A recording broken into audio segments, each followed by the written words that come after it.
क्या कभी सोचा है कि धरती पर सबसे आसानी से मिलने वाली चीज यानी पानी अपने अंदर हमारे कल, आज और आने वाले कल के कितने ही राज छुपाए हुए हैं? अच्छा, चलिए पानी की इसी कमाल की कहानी में थोड़ा और डूबते हैं और एक-एक करके इसकी सारी परतों को खोल कर देखते हैं। हमारी कहानी की शुरुआत होती है एक बहुत ही सीधे साधे अणु से, H2O। देखने में ये जितना आसान लगता है ना, असल में ये उतना ही ताकतवर है। ये सिर्फ एक केमिकल फॉर्मूला नहीं है, ये तो हमारे होने की, हमारे वजूद की ही बुनियाद है। तो आगे हम क्या क्या देखने वाले हैं? सबसे पहले हम बात करेंगे जीवन के अणु की, फिर समझेंगे कि कुदरत का ये लगातार चलने वाला चक्र क्या है। इसके बाद हम देखेंगे कि इंसानों ने पानी की ताकत का इस्तेमाल कैसे किया और इससे जो पानी का संकट खड़ा हुआ है, उससे निकलने के रास्ते क्या हैं। और आखिर में हम बात करेंगे हमारे भविष्य और हमारी अपनी जिम्मेदारी की। तो चलिए अपने पहले हिस्से में उतरते हैं, जीवन का अणु। यहाँ हम पता लगाएंगे कि वो कौन सी अनोखी वैज्ञानिक बातें हैं जो पानी को इतना इतना खास बना देती हैं। तो देखिए, पानी का हर अणु, मॉलिक्यूल जिसे कहते हैं, वो ऑक्सीजन के एक एटम और हाइड्रोजन के 2 एटम से मिलकर बनता है। ये एटम एक दूसरे से मजबूत कोवैलेंट बॉन्ड से जुड़े होते हैं, मानो एक दूसरे का हाथ कसकर पकड़े हुए हों। और यही मजबूत पकड़ पानी को उसकी वो सारी कमाल की खासियतें देती है। अच्छा, अब जब हमने इस अणु को समझ लिया है, तो चलिए थोड़ा जूम आउट करते हैं और देखते हैं कि ये नन्हा सा अणु हमारी पूरी धरती पर घूमता कैसे है। देखिए, जल चक्र एक बंद सिस्टम की तरह है। इसका मतलब ये हुआ कि हमारी धरती पर पानी की कुल मात्रा अरबों सालों से लगभग उतनी ही है, बदली नहीं है। जी हाँ, जो पानी डायनासोर पीते थे, वही पानी आज भी हमारे आसपास है, बस वो लगातार अपनी शक्ल और जगह बदलता रहता है। ये कमाल का चक्र 4 मेन स्टेप्स में काम करता है। सबसे पहले है वाष्पीकरण, मतलब सूरज की गर्मी से पानी भाप बनकर ऊपर उठता है। फिर आता है संघनन, जब ये भाप ठंडी होकर बादल बन जाती है। इसके बाद है वर्षण, यानी जब ये पानी बारिश या बर्फ बनकर वापस जमीन पर गिरता है। और आखिर में होता है संग्रहण, जहां ये पानी नदियों, झीलों और समुद्रों में जमा हो जाता है और ये चक्र फिर से शुरू हो जाता है।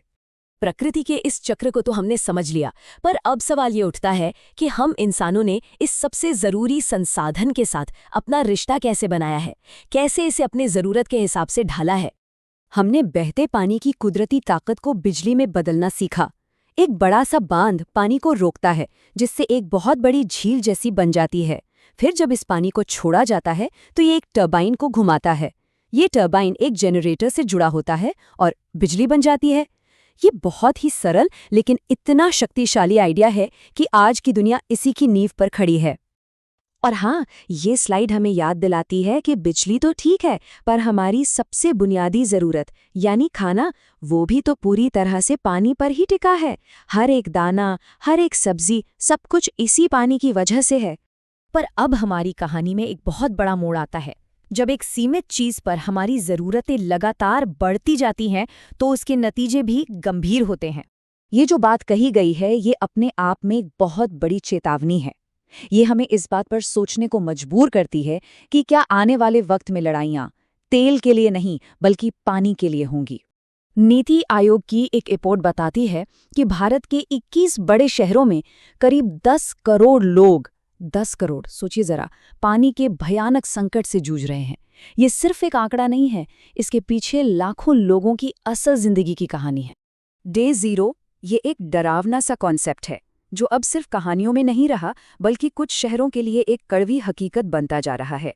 जरा सोचिए उस दिन के बारे में जब नलों से पानी आना ही बंद हो जाए। तो भारत में पानी के इस तनाव की असल वजह क्या है? दरअसल ये एक मिली जुली समस्या है।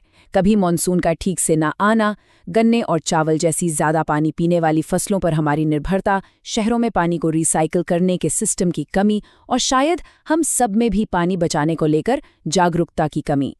लेकिन कहानी यहाँ ख़त्म नहीं होती। चलिए अब समस्या से समाधान की तरफ बढ़ते हैं और देखते हैं कि नई सोच और संरक्षण के तरीके हमें एक बेहतर कल की तरफ कैसे ले जा सकते हैं।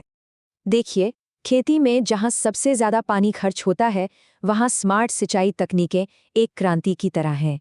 ड्रिप इरिगेशन में पानी की हर बूंद सीधे पौधे की जड़ तक पहुंचती है। स्प्रिंकलर सिस्टम पूरे खेत में एक बराबर बारिश की तरह पानी बरसाते हैं। और सेंसर बेस्ड सिस्टम तो और भी स्मार्ट हैं। वो तभी पानी देते हैं जब मिट्टी को सच में उसकी ज़रूरत हो। इससे बर्बादी बहुत कम हो जाती है।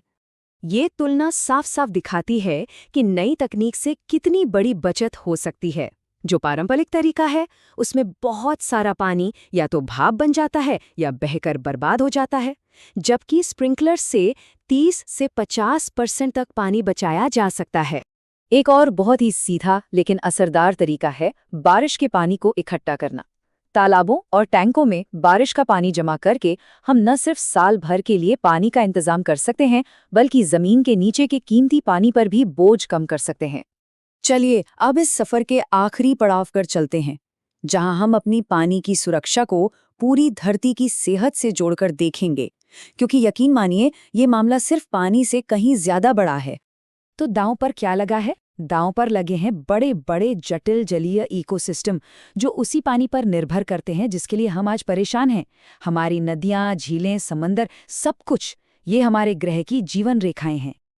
पानी बचाना सिर्फ हम इंसानों के जिंदा रहने के लिए ही जरूरी नहीं है, ये हमारे ग्रह के लाइफ सपोर्ट सिस्टम को बनाए रखने के लिए भी उतना ही जरूरी है।